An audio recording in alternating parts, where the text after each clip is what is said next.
The Last Word with Matt Cooper. Today FM. It all happens here. Today FM. Conor Faulkner was with us last night, and towards the end of our discussion about the M50 motorway and the National Development Plan, he threw in a comment about buses which really caught my ear and which we didn't get a chance to develop, and I thought we'd do it tonight in the company of our environmental commentator John Gibbons. Conor, just explain to me again why you don't believe that buses rather than trains could be the solution to our public transport needs. Well, I think specifically Bus Connects, Matt, and the Bus Connects project in Dublin. Bus Connects, as people in Dublin are starting to realise, is a €2 billion project to redevelop 16 of the bus routes into town and to essentially to convert them at some, not only financial cost, but the cost of some gardens and trees and realignment of routes, but essentially converting high-speed bus routes into the city that will carry people efficiently at a cost of €2 billion. My frustration with it is one that I've articulated many times over the years, Matt. Dublin City is going to need a metro. Dublin City has needed it, has known this for many years. I've been involved in the conversation for over 20 years. If we'd started building metro when we started having that conversation, we would have it long since. Yeah, but we didn't. No, we didn't. And we did do some things. We did build the M50, we did build the Port Tunnel, we did build, a modest 2.5 and then 3 Lewis lines, but we could have been doing much more. And the talk of metro has in a sense always been there, but I am convinced that Dublin City will need it, so we should get on and do it. And my problem with Bus Connects is twofold. Firstly, I don't like the vision of these essentially bus motorways, removing trees and realigning elegant avenues and converting them into bus freeways. They're 700 odd homes are looking at losing their gardens. There's thousands of trees being cut down, and what we get is almost like a bus motorway system to move people around. I find that unattractive as a vision, but perhaps even more so, it's just another excuse for not doing metro. I think if we do this and if we don't push ahead with the metro project, we'll still be having the same conversation in 5 years' time, 10 years' time. For example, 20 years ago, Madrid started talking about building a metro system.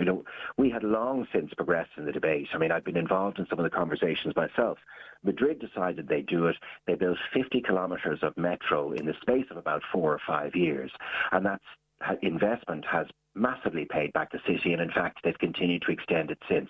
Dublin should have done that at the time, and if you like, the best time to start doing that was 20 years ago. Conor, before I bring John in, maybe it's too late now, because what might have cost €3 billion now, according to the Irish Mail on Sunday at the weekend, could cost €10 billion. How can we justify spending €10 billion on an underground train line when you could perhaps put 4 new Lewis lines into the city for the same amount of money? Well, look, that's a conversation that always comes with big spend infrastructure. The original price tag, or I think the outturn cost of the Dublin Port Tunnel when it was built was €750 million. And at the time, we've had bank collapses since that cost us an awful lot more than that. But at the time, it seemed like a staggering investment. Now it looks cheap. And I think likewise with something like metro, it may be expensive, but it is a long-term asset for the city, and we've never spent money on things like that and subsequently regretted it. Whereas if you invest in something like Bus Connects, I see that as far less long-term infrastructure. I think I see it as something inherently prone to decay. And I think even if it works at its optimum, it's something that, really does not enhance the city, quite reverse. I think it detracts from it. Now, look, needless to say, we need a proper bus service and, fully accept that it's underfunded, fully accept we have a car-dependent city. We should be doing much more on lots of things, public transport, and certainly that includes buses. But Bus Connects as the vision for Dublin instead of metro as the vision, for me, it's the wrong vision. I don't think it's ambition enough, and I think we'll regret it. What do you make of that, John Gibbons? Good afternoon, Matt. Yeah, it is interesting. I guess the first thing I'd say, just from what Conor said yesterday, where he hadn't quite so much nuance in relation to Bus Connects, where he just described out of hand buses as useless. I was quite interested because I was looking at some of the data on this. I suppose the last year we can use as a benchmark was 2019. Obviously, forget about 2020 in terms of public transport. In 2019, first of all, the overall volume, the number of people, the number of journeys completed on public transport in Ireland in 2019 was 290 million, which was actually up 9% on the previous year. In fact, it was up every year on the preceding 7 years. Now, of that, 138 million of those journeys were completed by Dublin Bus. That is about 2.7 million journeys a week in the capital. Now, I'll translate that, Matt, in very simple terms. If you somehow magic Dublin Bus out of the picture, Dublin City would simply stop. It couldn't work in any shape or form. And I don't mean a little bit around the edges and, nuancing about cutting down a few trees and that kind of thing. Nobody wants to do that. But Dublin Bus, more than anything else, is the reason why our capital city functions.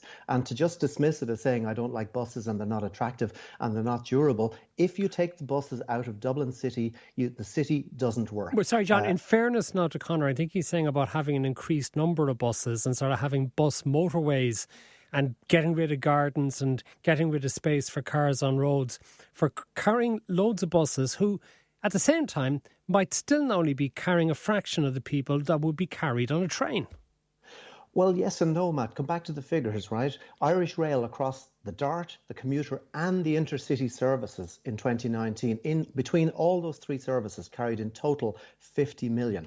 Dublin Bus, 138 million. Now, you can add in another 48 million for the Luas, by the way, which again was a great success. And by the way, I'm not an either-or guy. I'm completely in favour of light rail, of heavy rail, and of buses. And the thing is, you can't build railways everywhere. Railways are incredibly expensive. What buses give you, correctly routed buses, give you flexibility, and they also give you the ability, let's say, for example, a new town centre pops up somewhere. You can quickly reroute the buses to that. You can't just move the metro to a new town that pops up on the edge of Dublin. It doesn't work that way. It takes 20 or 30 years. So the flexibility that buses, particularly when you electrify the buses, you make them cleaner, you make them, smoother for people to use, a better experience, and also, critically, Matt, you increase the frequency. Now, Irish Rail did this with the DART service, where they increased the frequency at peak times to every 10 minutes or even more so. And what that did, that revolutionised the experience. Now, the DART, of course, has the great advantage that it doesn't have to compete with tens of thousands of private cars that still drive inside the M50 into the Greater Dublin, into the Dublin city area. Now, that is what we have to change. That the idea that a capital city can allow unfettered and with no congestion charges, no emissions limitations, tens of thousands of people, anybody at all, can simply drive into the middle of our capital city and then park there and then drive out again. Almost every European city has moved away from that model because it doesn't work. And this is why, by the way, Matt, we have one of the most congested capital cities in the OECD. Despite being a relatively small island, we're completely car choked because we got our priorities wrong. Okay, Conor Faulkner, what's your response to that? Well, a couple of things. Much of that I agree with. In fact, I don't think there's a great deal of distance between us. I mean, John picks me up for unkind remarks about buses, and you picked me up yesterday too, Matt. I take the point. But my unkind remarks were specifically about Bus Connect, which is a mega project betting the farm on buses instead of providing the metro system that I remain convinced the Dublin City needs. And we would have had years ago if we'd started building. Years ago, we will eventually need it. And I think we regret Bus Connect because of the surface damage that it will do to the city and because of the essentially unattractive vista of bus motorways as the solution to our transport problems. I agree with everything John said about this being a car-dependent city. To our great shame, we had enough time to get this right, but we have completely underinvested in public transport, and this is what we get for it. But I think Bus Connects is an extension of that rather than a solution to that. And for all the...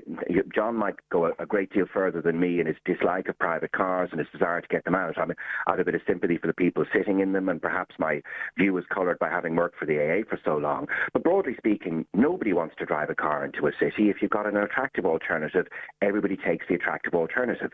The Luas is a great success. The DART is a great success. Erstwhile motorists will happily leave their car behind and get on it. And likewise, a metro, if we build it.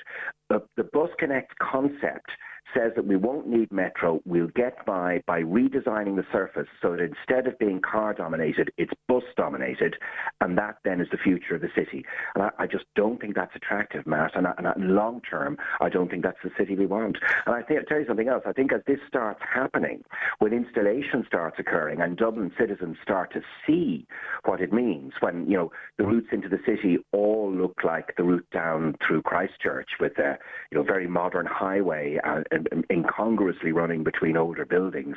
If all of the routes into the city are redesigned to look like that in order to facilitate buses, I think we'll regret it. I think the city will be much better off with those people being served in underground metro trains. And as I say, Madrid did it in the space of about 4 or 5 years with a bit of determination and a bit of investment. They did it 20 years ago. We were both cities were talking about it at the same time. Madrid went ahead and did it. Dublin is still talking about it now. OK, a couple of other comments. Martin in Cork says we need both metro for the Swords Airport Ballymun DCU City Corridor, especially for opening up development land for density housing to make the metro viable. Bus Connects will be very beneficial for less dense areas of the city that will get improved service but don't need the massive capacity of metro. Dart Plus massively needed too. Another one says we need metro and buses but not Bus Connects. Both will carry millions more people than Bus Connects. And John, I'm going to finish with you with a good question from a listener. Given climate change and predicted sea level rises, should we really be planning an underground rail system? And in fact, just want to add to that, given the environmental damage that would be caused, you know, the concrete and everything be required, is it really environmentally friendly to be building underground?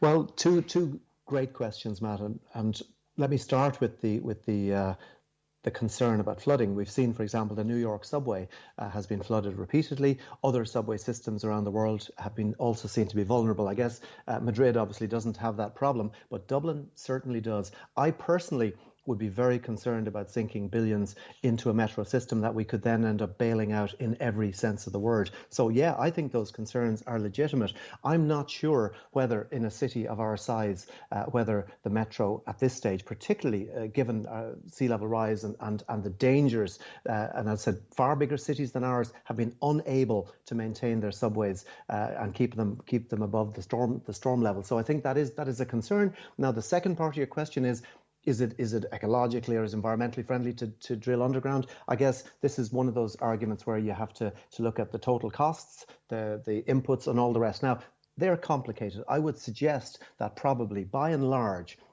public excavations, public projects like this tend to balance quite well environmentally. However, I would have great concerns about the metro, and if I had to figure it out myself, I would double down on buses. And Conor mentioned about this idea of a bus-dominated city. I think it's very important to remember that for every bus that you put on a road, you're taking off somewhere between 40 and 60 private cars. And some of these cars, by the way, are now 4 meters long, like one individual car. So you're moving, one bus could be removing 2 kilometers of traffic. So remember, you don't have to have a bus-choked city. We currently have a car-choked city. We can have a bus-serviced city to replace a car-choked city. Thank you very much, John Gibbons, who'll be back with us on Thursday, and Conor Faulkner. The Last Word with Matt Cooper. Weekdays from 4:30. Today FM.